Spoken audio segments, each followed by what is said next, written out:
అందరికీ జై భీమ్.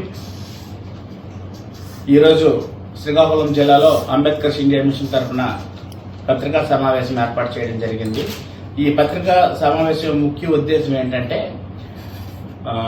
ఆంధ్రప్రదేశ్లో దళితవాడల్ని ప్రత్యేక పంచాయతీలు చేస్తానని చెప్పి ప్రస్తుత ముఖ్యమంత్రి వైఎస్ఆర్సీపీ అధినేత జగన్మోహన్ రెడ్డి అతను మేనిఫెస్టోలో ప్రకటించడం జరిగింది.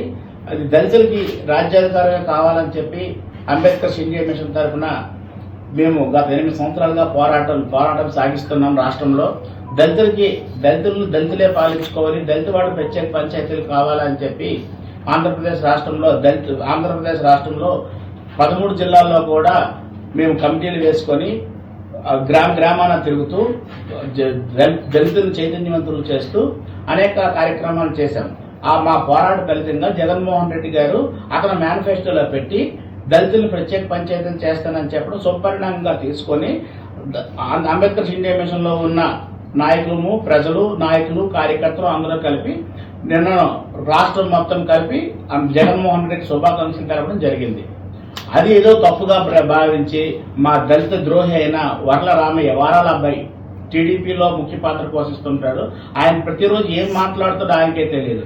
ఆయన నిన్న వెళ్లి రాష్ట్రంలో ఉన్న ఎన్నికల అధికారి గారికి మానిశ్రీ పివి సునీల్ కుమార్ గారిపై ఒక తప్పుడు ఫిర్యాదు చేయడం జరిగింది. దళితవాడ ప్రత్యేక పంచాయతీలు చేస్తే జగన్మోహన్ రెడ్డి గారికి పివి సునీల్ కుమార్ గారు అభినందనలు తెలిపినట్టుగా ఒక తప్పుడు ఫిర్యాదు చేయడం జరిగింది. ఎన్నికల నిబంధనల ప్రకారం నిజాయితీగా అధికారి మా పివి సునీల్ కుమార్ గారు ఎన్నికల నోటిఫికేషన్ వచ్చిన తర్వాత జగన్మోహన్ రెడ్డి గారిని గాని, అలాగే ఆయన శుభాకాంక్షలు తెలపడం గాని, జగన్మోహన్ రెడ్డి కలవడం గాని ఎక్కడైనా చూసినట్లు గాని ఎక్కడైనా నిరూపించగలరా? వర్ల రామయ్య గారు మీరు అనవసరంగా పిచ్చి మాటలు మాట్లాడుతూ ఏం మాట్లాడుతారో మీకే తెలియదు. పత్రికా సమావేశంలో ఏర్పాటు చేసి అనేక పిచ్చి మాటలు మాట్లాడుతూ ఎప్పుడు అధికారులని ప్రజల్ని తప్పుదో పట్టించడమే లక్ష్యంగా మీరు పనిచేస్తుంటారు. మీ ఎజెండా ఒక కమ్మ పార్టీకి ఊడిగం చేయడమే తప్పితే గానీ దళితుల సంక్షేమం కోసం ఎప్పుడైనా మీరు పాటుపడ్డారా? దళితుల సంక్షేమం కోసం పాటుపడ్డం కానీ మీరు కానీ మీ నాయకుడు కానీ ఎప్పుడూ పాటుపడలేదు. మీకు దమ్ముంటే మీ నాయకుడు మీ పార్టీలో ఎజెండా ఈ నెల మేనిఫెస్టో రిలీజ్ అవుతుంది. మీ మేనిఫెస్టోలో కూడా దళితులకు రాజ్యాధికారం కావాలని చెప్పి దళితవాడు ప్రత్యేక పంచాయతీలు చేస్తామని చెప్పి మీ మేనిఫెస్టోలో కూడా పెట్టండి. జగన్మోహన్ రెడ్డి గారికి మేము ఏ విధంగా అభినందనలు తెలిపి పాలాభిషేకాలు చేశామో అలాగే మీ నాయకుడికి కూడా మేము అభినందనలు తెలిపి శుభాకాంక్షలు తెలుపుతూ పాలాభిషేకాలు చేస్తాము.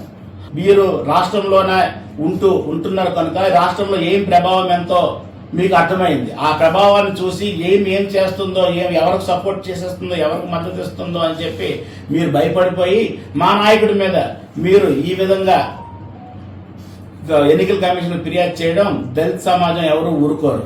అంబేద్కర్ ఇండియా మిషన్ సైనికుల ఆగ్రహానికి గురి కాకముందే మీరు మీ యొక్క ఫిర్యాదుని వెనక్కి తీసుకొని సునీల్ కుమార్ గారు క్షమాపణ చెప్పండి, లేకపోతే తగిన మూల్యం చెల్లించుకోక తప్పదు మీరు. అలాగే మీ నాయకుడితో ఒప్పించి మీ మేనిఫెస్టోలో అంబేద్కర్ ఇండియా మిషన్ నినాదమైన దళితవాడు ప్రత్యేక పంచాయతీలు చేస్తానని చెప్పి ప్రకటించండి. ప్రకటించిన వెంటనే మీ నాయకుడికి కూడా మేము శుభాకాంక్షలు తెలుపుతాం. అలాగే మేము ఆయనకి కూడా పాలాభిషేకాలు చేస్తాం. మీరు సునీల్ కుమార్ గారి ఎదుగుదలని, సునీల్ కుమార్ గారి చేస్తున్న ఎదుగుదలను తట్టుకోలేక వారవలేక ఇది వరకు కూడా మీరు ఆయన మీద లేనిపోయిన మాటలు మాట్లాడారు. అలా చూస్తూ ఊరుకోము.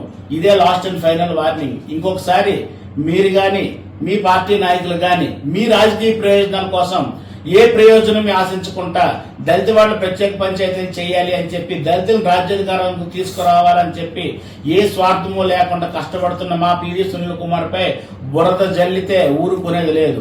మీ రాజకీయాల ప్రయోజనం కోసం రాజకీయ రంగులోకి ఈ రాజకీయ ఉద్యోగం మా సునీల్ కుమార్ గారిని లాకండి. ఆయన ఫైర్ సర్వీస్ లో పనిచేస్తున్నారు. ఏ ఉద్యోగం పైరువీలు జరుపుకోలేదు, పోస్టింగ్ల కోసం పైరువీలు జరుపుకోలేదు. ఓన్లీ దళితులను రాజులు చేయాలని చెప్పి దళితులు రాజ్యాధికారం రావాలని చెప్పి ఈరోజు పివి సునీల్ కుమార్ దళితుల సంక్షేమం కోసం ఏ స్వార్థము ఎరగకుండా సింగిల్ ఎజెండాతో ఆయన ఈ రాష్ట్రంలో పనిచేస్తున్నారు. అటువంటి మహానుభావుడి కోసం మీరు తప్పుడు మాటలు మాట్లాడినా, తప్పుడు ఫిర్యాదులు చేసినా క్షమించేది లేదు. కాబట్టి